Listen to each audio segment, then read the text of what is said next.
If you're looking to buy a house in the UK, it's going to cost you around £250,000 on average. And if you're looking at London, that's going to jump up to £475,000. It's going to be pretty hard, but don't take my word for it. Here's Khizr, who's a first-time property buyer looking to get together his first deposit. Living expenses are really high in the UK. How am I supposed to save £50,000 while supporting a family? So unless you're someone who looks a bit like this, getting together a deposit and buying a house will be pretty challenging. You're going to need a mortgage. But Ibrahim, mortgages are haram. Yeah, I know. I'm talking about Islamic mortgages or shared ownership schemes. But even getting a deposit together for a shared ownership scheme or an Islamic mortgage can be pretty challenging. But if you know where to look, there's actually a bunch of really killer stuff that can help you with your deposit journey. So what we've done in this video is put together a guide where we've pulled together the 5 best, most cunning ways in which you can get your deposit faster and easier. In this video, we cover how much of a deposit you need and what number you should actually aim at. Secondly, how you can instantly increase your deposit by 25%. Thirdly, how you can sort out your budget and your credit score fast. Fourthly, how you can automate and enforce your savings through a cool new startup called Stepladder, and how they can actually help you speed up your deposit journey by up to 2 years even. And finally, should you be investing your savings? And if so, what kind of stuff should you be putting that money to work with? If you're new to Islamic Finance Guru, or IFG for short, we're a halal investment and personal finance platform where we analyze, review and compare all the latest and greatest investments coming out of the Islamic finance world. If that sounds like it's up your street, then please do like this video, please subscribe to the channel, and please do feel free to share this video with your friends and family. If you'd like to chat with me or tens of thousands of like-minded others, then please do join us on our Telegram groups and our social media channels. The links are in the description below.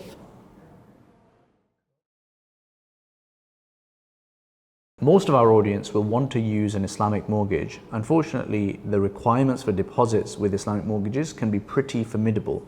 Here's Sultan Chaudhry, the ex-CEO of Al Rayyan Bank and now involved with Precept Finance, an Islamic mortgage broker, and he explains the market situation right now. When you're saving for a deposit to buy a home using Islamic home finance products, the deposit required typically is between 20 and 35% of the purchase price of the house.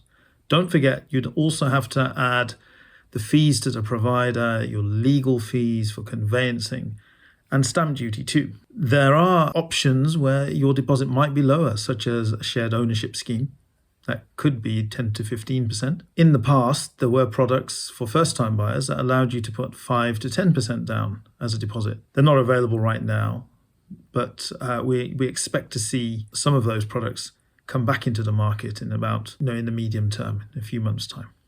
As you can see, deposit requirements for Islamic mortgages can be pretty formidable. However, you should actually save up more than that. You should add on another £10,000 to £20,000 on top of the minimum deposit so that you have enough fees for legal costs, stamp duty, and also maybe you might want to do some basic refurbishments once you move into the property as well. So the rule is you'll need at least 20% plus £10,000 on top of that. So for a £250,000 property, that's £60,000. That sounds like a lot, but there's actually some really cool ways you can get there. One of them is a company called Stepladder, and we'll talk about them a little bit later. The government offers a generous scheme called the Lifetime ISA. This is a scheme specifically designed for people saving up for their deposit for the first time. So the way it works is you can save up to £4,000 every year, and the government will add an additional £1,000 or 25% of whatever you have saved. How good is that? 25% bonus. But there are some rules to remember. The first and most important of them is that you can only get that money out before the age of 60 if you're going to use it for a deposit. If you want to get it out and you want to use it for anything else, you will have to give back that 25% bonus. After the age of 60, however, you can take it out and you can keep the bonus because then it's seen as your pension or retirement money. But all in all, a very, very beneficial scheme that is really useful for people saving for a deposit. So what you should do 6 months before you actually get your mortgage is get your budget completely in order. Make sure that every month you're leaving a little bit spare at the end, so that when the bank looks through your savings record, they can see over the last 6 months you've been running a really solid budget and you can actually afford this mortgage. You should also work on your credit score. The first thing to do is get a free online check and find out what it is and what you can improve on. The second thing you should do is improve it by getting onto the electoral roll, by making sure that you use online resources like Lockbox is a great option, and also Stepladder. We'll talk about that a little bit later. So companies like that can help you rehabilitate your credit score. So you should consider these a couple of years before you actually apply for a mortgage. So when you apply, you're completely ready to go.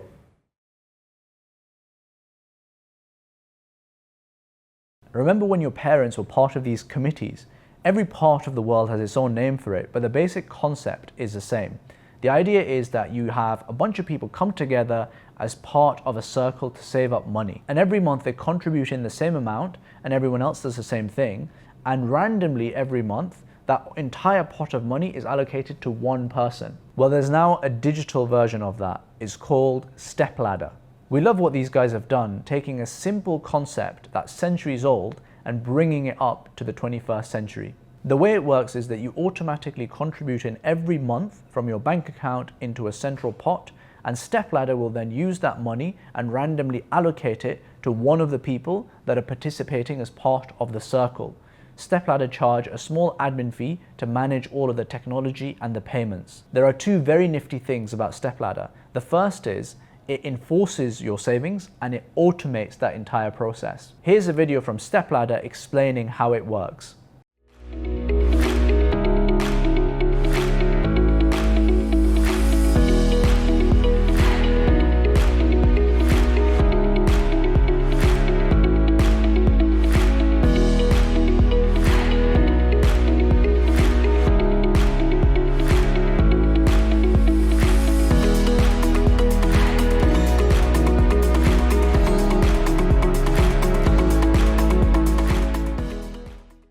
Secondly, it means that 19 out of 20 people will get their deposit money faster than if they did it on their own. The reason is that, let's say you started saving into that pot of money, £500, but even after 3 months, you could actually end up with that entire pot of money coming to you, and it could be £10,000 or £20,000 depending on the size of the circle. So that has massively accelerated your saving journey, and you wouldn't otherwise be able to achieve that unless you saved for at least 2 or 3 years. But please do note that missed or late payments do affect your credit score, so you have to be careful about that. Your capital is at risk, and this product is not FSCS protection eligible. To get started with Stepladder, please do check out the description in the link below. We've actually teamed up with Stepladder and are doing a special circle for IFG members who are saving up for an Islamic mortgage. More details in that link below.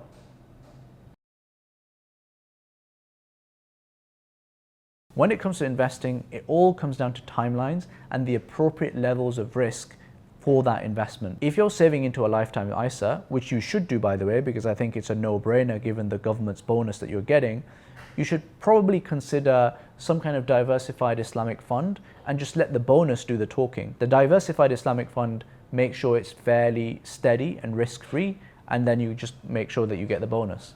If you're looking to do more than £4,000 every year, then I would only actually consider investing in stocks and shares if you have a time horizon of longer than 3 years. So if you think you're going to get the deposit together within that 3-year period, I wouldn't actually consider stocks and shares. The reason is because stocks and shares do fluctuate. And if you need that money to be precisely there when you want it, then you can't afford it to be 10 or 20% below the amount that you put in. So over a short-term period, I wouldn't recommend the stock market. If you do want to save your money somewhere and you've got that 3-year period in mind, then I would park it into something fairly conservative and pretty safe. Something like a savings account offered by an Islamic bank, or one of the ultra-conservative investing options offered by someone like a Wahid Invest. Wahid actually has an app that allows you to set goals such as saving for deposits. So you should check that out. The link is in the description below.